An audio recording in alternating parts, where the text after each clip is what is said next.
Whose career would you rather have? Russell Westbrook or James Harden? Russ. Oh, okay. What? Russ doesn't have glaring Game 7 failures. Okay. Yeah, but he's been kind of kicked to the curb, and James Harden has too. well, Harden is still like the focal point. Russ got benched, or he got sent to the bench. He doesn't even start anymore. The thing about Russ to me is you'll never have to question whether he cares or not. Okay. His effort will always be there. Okay.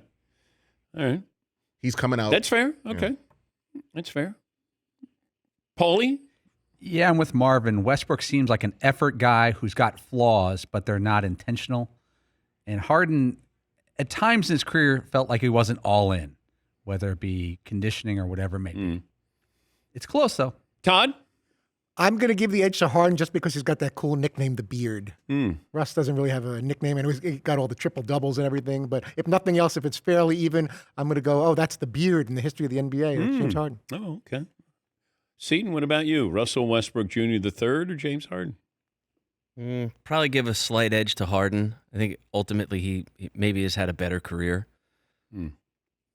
Yeah, Russ wins the MVP, but there was a time when Harden, he was unstoppable.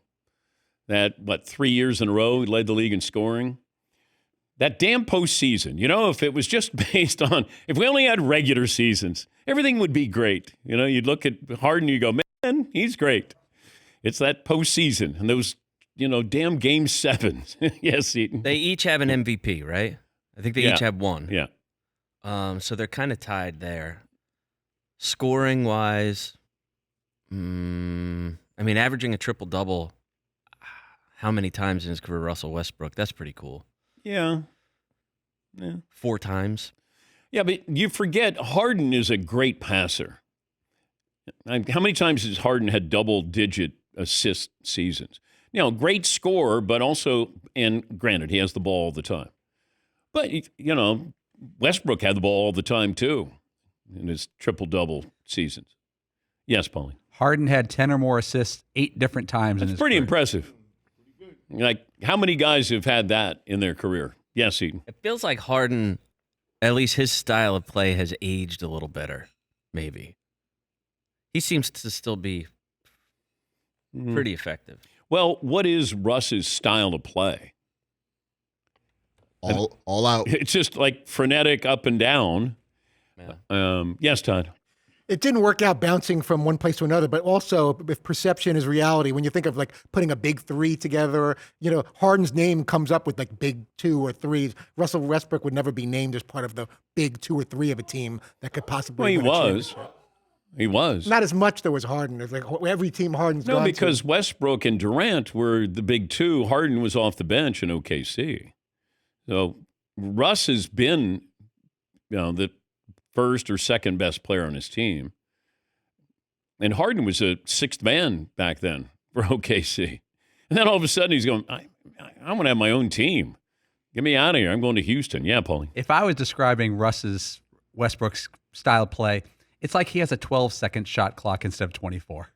It's like he's in a hurry at all times. And for a long time, it worked. Yeah. He just, and I agree with you that it's energy that leads to something.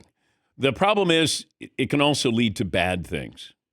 Boy, he's hustling out there. You can't take him out and you can't criticize him. Man, he plays hard. But he helps both teams, it feels like. Yes, Marvin. And he's one of those guys where they're lunch pail guys, but also won the MVP award.